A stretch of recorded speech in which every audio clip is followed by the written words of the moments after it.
Bapak Ibu, para hadirin, para pemirsa yang dimuliakan oleh Allah Subhanahu wa taala. Kalau kita tidak berzikir kepada Allah, maka di hati kita dua-duanya akan ditempati setan.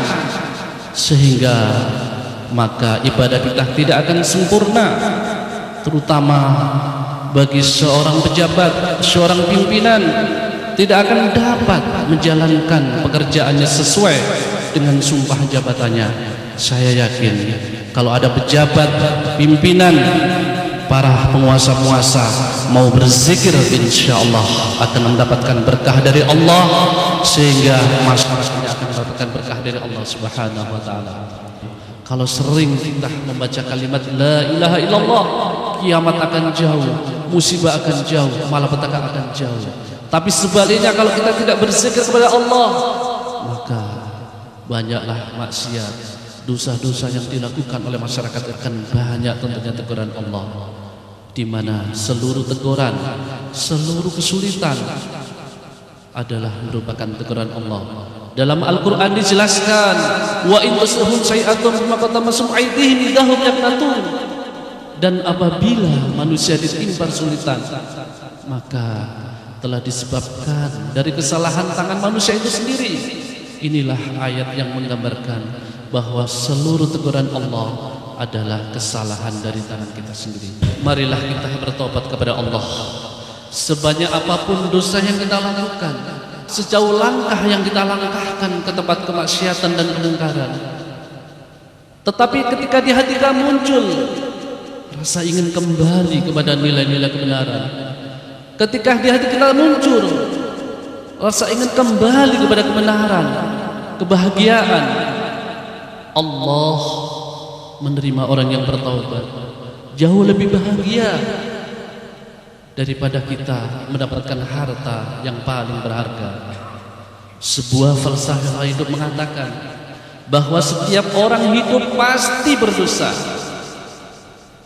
tetapi sebaik-baiknya orang yang berdosa adalah mengakui dosanya di hadapan Allah Subhanahu wa taala.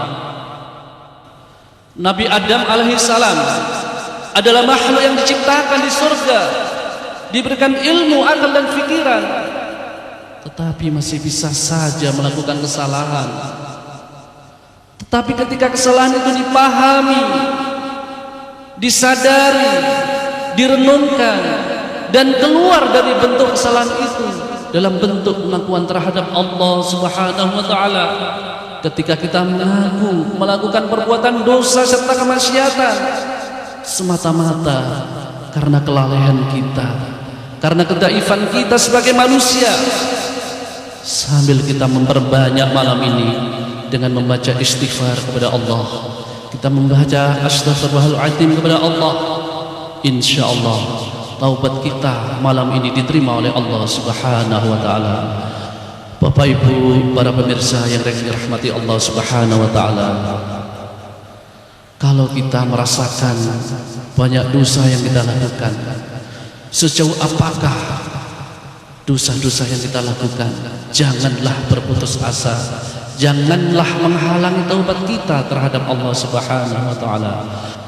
Ada seorang murid menanyakan kepada guru, wahai guru, bagaimana taubatnya seorang yang sering melakukan maksiat?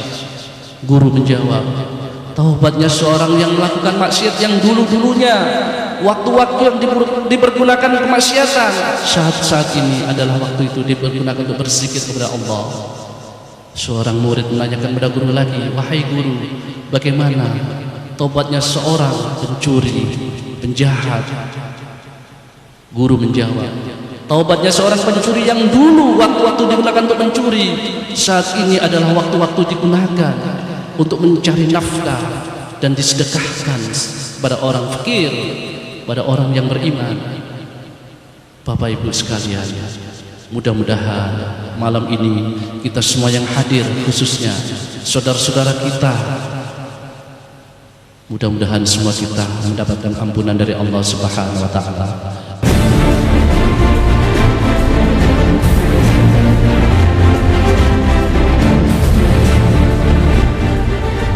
Saya kira berserah diri kepada Allah SWT dalam apapun, pada kondisi apapun, saya kira suatu usaha yang wajib dilaksanakan oleh kita, bahwa kita hanya berserah pada Yang Maha Kuasa. Apapun yang terjadi dari kita itu kehendak Dia, itu saja sih. Ya, kita sudah berapa kali mengadakan ada zikir dan doa ini. Kita akan memasyarakatkan dalam kehidupan muslim sehari-hari tentang zikir dan langkah depan kami tetap akan membangun Sumatera Selatan ini, pemerintahan dengan masyarakat, dan juga wali kota dengan masyarakat kota Palembang, memohon kotanya yang kami mengerti bahwa masyarakat di sini masyarakat yang agamis. Jadi kita semua selalu gerak langkah kita selalu mohon ridho dari Allah Subhanahu wa taala.